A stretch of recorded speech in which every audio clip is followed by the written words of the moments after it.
नमस्कार। मैं हिम्मत सेठ एक बार फिर आपके सामने उपस्थित हूँ। हम महावीर समता संदेश यूट्यूब चैनल से बोल रहे हैं और आपका बहुत बहुत स्वागत है इस यूट्यूब चैनल पर। दोस्तों, पिछले दिनों मतलब कल परसों तरसों 2-3 दिन में बहुत सारी घटनाएं ऐसी हुई है कि जिस पर बात करना बहुत ही जरूरी है।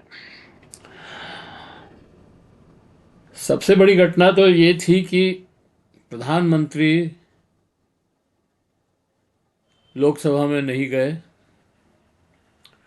और दूसरे दिन सफाई आई लोकसभा अध्यक्ष ओम बिरला के द्वारा कि मैंने ही उनको कहा था, सलाह दी थी कि आप संसद में मत आओ क्योंकि कुछ अनहोनी हो सकती है। और ये उन्होंने किसी जानकारी के आधार पर ही बात कही होगी। और जब आपको जानकारी थी तो संसद को सुरक्षित रखना आप लोकसभा अध्यक्ष का काम है, वो उससे कैसे पीछे हट गए और प्रधानमंत्री को नहीं आने की जिम्मेदारी की सलाह कैसे दे दी। मतलब लोकसभा के अध्यक्ष को तो ये जिम्मेदारी लेनी चाहिए कि भाई आ, हर सांसद सुरक्षित रहे, प्रधानमंत्री तो रहे ही, और उसके लिए प्रयास करने चाहिए। मान लीजिए आपके पास ये सूचना है कि कुछ सांसद जो विपक्षी दल के हैं, कांग्रेस के हैं और महिला सांसद हैं, तो उनको जो है आप रोक लेते, सस्पेंड कर देते, असेंबली में लोकसभा कक्ष में नहीं आने देते और प्रधानमंत्री का भाषण हो जाता, उसके बाद आ जाते। तो प्रधानमंत्री के भाषण को रोकने की क्या जरूरत थी? सबसे बड़ी बात तो यही है।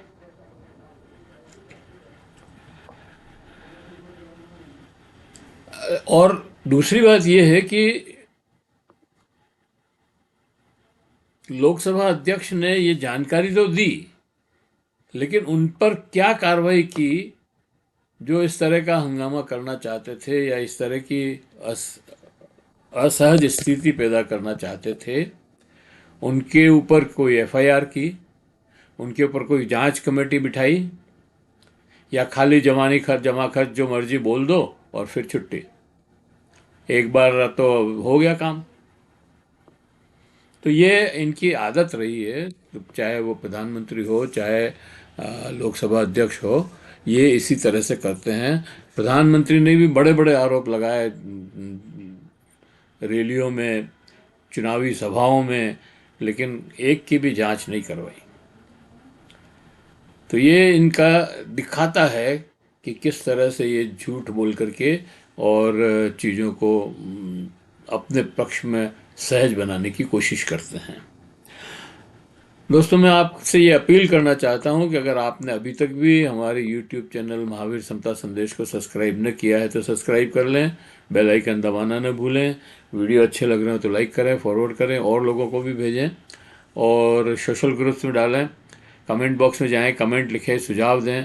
आपके कमेंट और सुझाव हमें और बेहतर करने की ओर अग्रसर करेंगे। दोस्तों,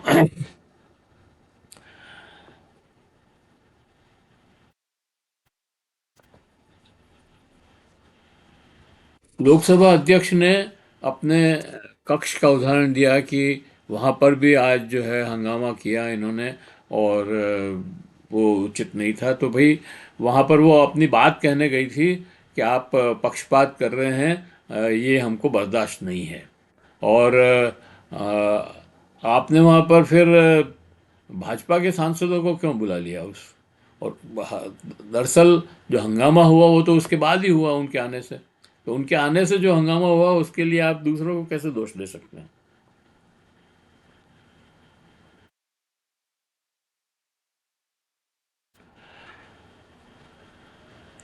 और जो राज्यसभा में भाषण दिया नरेंद्र मोदी ने, वो उनके प्रलाप के जो प्रलाप किया उसका कोई जवाब नहीं है। उन्होंने गाली खाने की बातें कही और कब्र खुदेगी की बात कही। तो कब्र तो सबकी खुदेगी, कोई नई बात नहीं है, ये तो यूनिवर्सल ट्रुथ है।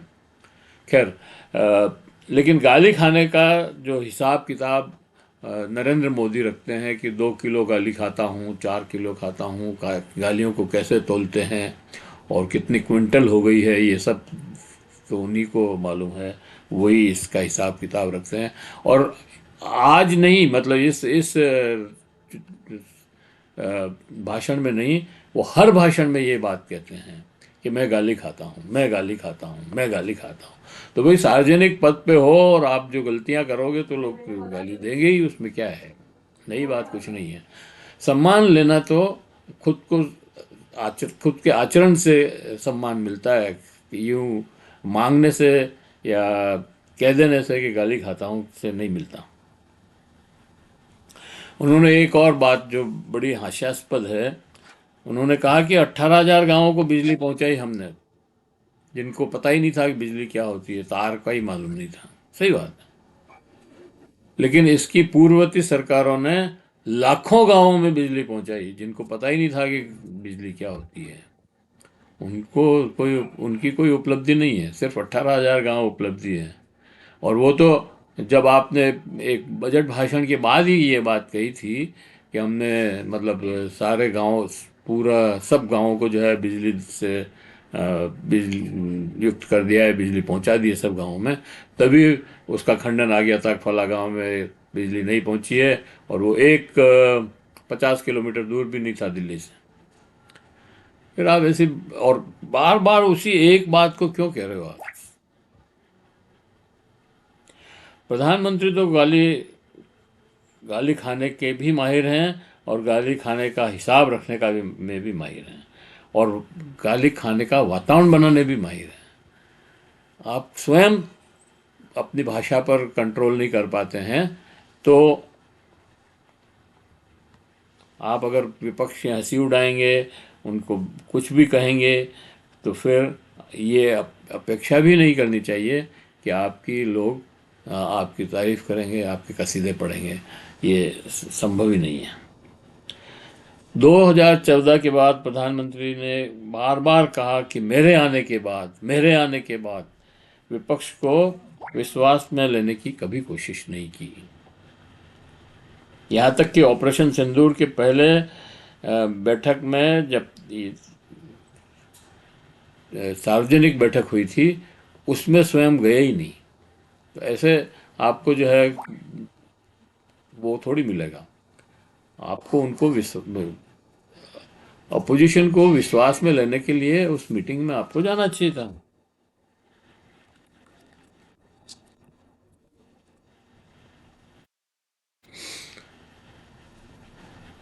और प्रधानमंत्री जी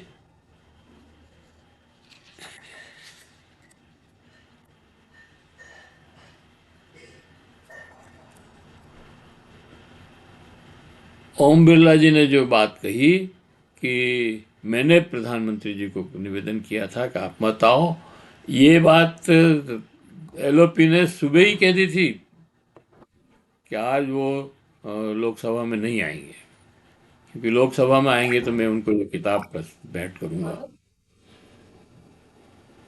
बड़ी बात यह है कि प्रधानमंत्री ने सारी बातें की, लेकिन उन सवालों का जवाब नहीं दिया जो उनके ऊपर, जो उनकी सरकार पर इस लोकसभा और राज्यसभा की बहस में उठे थे। जो बातें लोकसभा में उठी, खासतौर से नरवाने जी की पुस्तक जो है, जनरल सेना के जनरल नरवाने, जो चाइना बॉर्डर पे थे। आपने चाइना बॉर्डर पे ये आदेश निकाल रखा है कि सेना, चीन की सेना पर बिना राजनीतिक स्वीकृति के, बिना सरकार की स्वीकृति के कोई गोली नहीं चलाएगा। और जब टैंक आ गए वहां पर और नरवाने जी पूछ रहे हैं कि मैं क्या करूं, मेरे लिए क्या आदेश है, स्थिति ये है, तो आप कह रहे हैं कि हम विचार करके बताएंगे। और फिर 2 घंटे बाद आप कहते हैं कि आपको जो उचित लगे वो करो। ये तो सेना और सेना अध्यक्ष वहाँ क्या कर सकता है? सेना का जो अधिकारी है, जो जनरल है, वो क्या कर सकता है?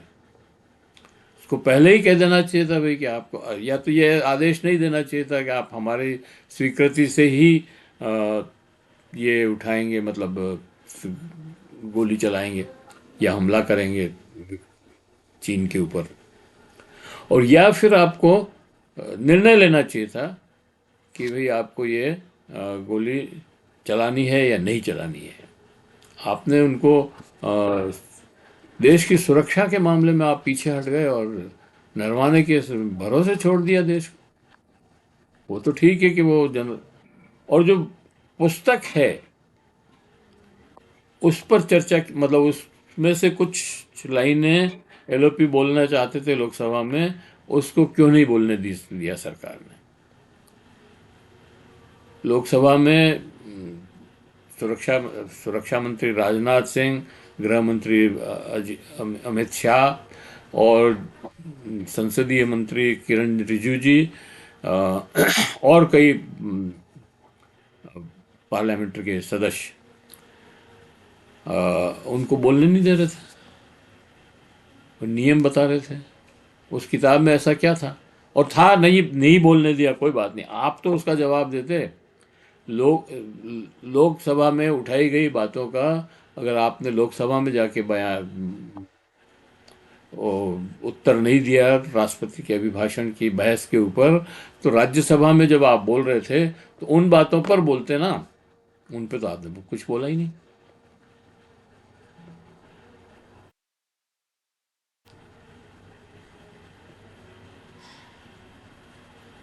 और नरवाने जी का खुद का बयान आ गया कि मुझे नहीं पता कि पुस्तक को प्रकाशित होने के लिए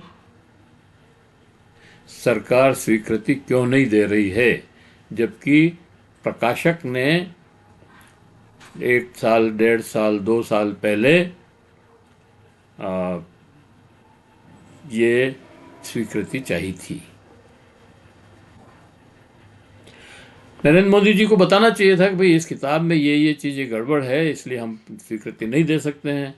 या उनको बताना चाहिए था कि भाई ये पॉइंट्स इसमें से हटा दो, ये बातें झूठी है, तो स्वीकृति दे देंगे। लेकिन नरेंद्र मोदी ने ऐसा कुछ नहीं कहा। उनकी सरकार भी नहीं कह रही, प्रकाशक को भी नहीं कहा अभी तक कि वो बैठे हैं उसके ऊपर, छपनी नहीं चाहिए। वो विदेशों में छप गई किताब, अमेजन पे बिक रही है, और राहुल गांधी लेके आए कल, पुस्तक दिखा दी, सबकी बोलती बंद कर दी। कांग्रेस अध्यक्ष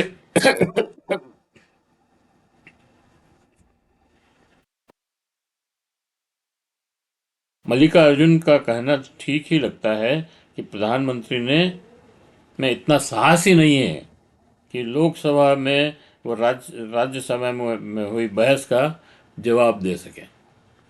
नरेंद्र मोदी ने जो बातें कही कर रहे थे, वो उसके वोट, उससे उनको वोट तो मिल सकता है, पर स्थिति स्पष्ट नहीं होती है। खरगे ने आगे कहा कि सरकार सदन को लोकतांत्रिक तरीके से चलाना ही नहीं चाहती है। ये बहुत बड़ा आरोप है, ये छोटी मोटी बात नहीं है। लेकिन वो समझे तब।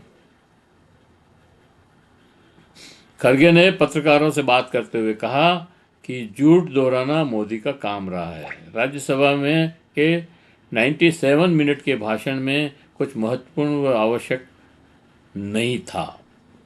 खरगे ने कहा कि सच तो यह है कि प्रधानमंत्री नरेंद्र मोदी पिछले कुछ दिनों से परेशान हैं, क्योंकि एप्स्टीन फाइल में उनके नाम आने की चर्चा है। और ये खरगे जी पत्रकारों से बात कर रहे थे, पत्रकारों से बात करते हुए ये सारी बातें कही, और उनका एप्स्टीन फाइल में उनके नाम आने की चर्चा है। इसके बाद नरेंद्र मोदी ने ट्रंप के सामने सरेंडर कर दिया और व्यापारिक समझौता, डील जो कह रहे हैं, कर लिया। उन्होंने देश के किसानों की बलि दे दी। मोदी हमारे देश के लोगों को गरीब बना रहे हैं। अभी ये जो डील हुई है इस पे भी बहुत सारे सवाल हैं, और अभी बहुत सारी चीज़ें स्पष्ट नहीं हुई है। जो जॉइंट मतलब सबसे बड़ी बात तो यह है कि जो डील हुई है उसमें अ, घोषणा वो भी अमेरिका से हुई है। आपने मतलब जो ट्रम्प बार बार ये कह रहा है कि मैंने वो रुकवाया, ऑपरेशन सिंदूर वाला में युद्ध में युद्ध रुकवाया मैंने और शांति समझौता करवाया, तो वो भी घोषणा जो है ट्रम्प ने की, आपने उसका खंडन भी नहीं किया। लोकसभा में आपको ये बात कहनी चाहिए थी। लोकसभा मतलब राज्यसभा में जब आप भाषण दे रहे थे, अपना जवाब दे रहे थे राष्ट्रपति के अभिभाषण पर, तो कहना चाहिए था।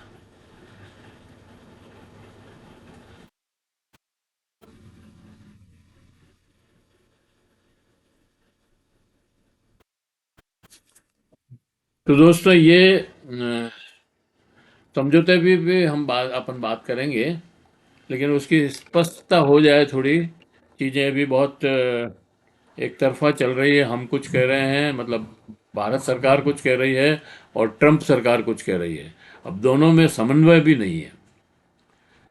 जब जहाँ तक मोदी सरकार है वो कह रही है हमने एग्रीकल्चर नहीं खोली है, वो कह रहे हैं कि हमने एग्रीकल्चर 0% करने पड़ेगा, रूस और ईरान से तेल लेना बंद करना पड़ेगा। ऐसी बहुत सारी बातें हैं जो अभी स्पष्ट नहीं है, जब तक कि वो ट्रम्प जो मसौदा जो है दोनों का साइन किया हुआ नहीं आ जाए।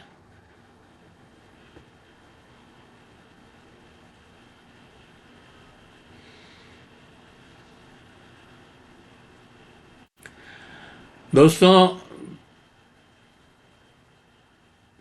इस 97 मिनट के भाषण में नरेंद्र मोदी ने पूर्ववर्ती सरकारों की आलोचना की, और वो इसलिए की कि वर्तमान की नाकामी छुपाने के लिए। 2014 से पहले अंधकार था, 2014 के बाद उजाला आया।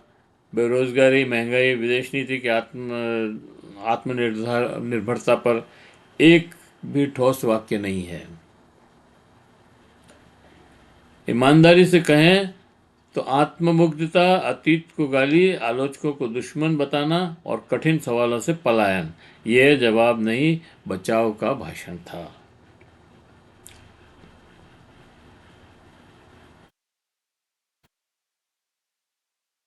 राज्यसभा में ये भाषण ये संदेश देता है कि हम सवालों का जवाब नहीं देंगे, हम सवाल पूछने वालों पर हमला करेंगे, उन्हें गद्दार कह देंगे, उन्हें राष्ट्रद्रोही कह देंगे, और यही किसी भी लोकतंत्र में आत्मविश्वास की नहीं, कमजोरी की पहचान होती है।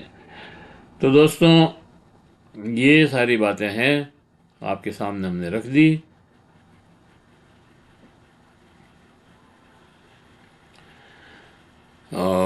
इसको यहीं समाप्त करेंगे वीडियो को, और अगर आपको ये वीडियो अच्छा लगा तो लाइक करें, फॉरवर्ड करें और लोगों को भेजें। और अगर आपने अभी तक भी हमारे यूट्यूब चैनल महावीर समता संदेश को सब्सक्राइब न किया है तो सब्सक्राइब कर लें, बेल आइकन दबाना न भूलें, और कमेंट बॉक्स में जाएं, कमेंट लिखें, सुझाव दें। आपके कमेंट और सुझाव हमें और बेहतर करने की ओर अग्रसर करेंगे। जय हिंद, जय भारत।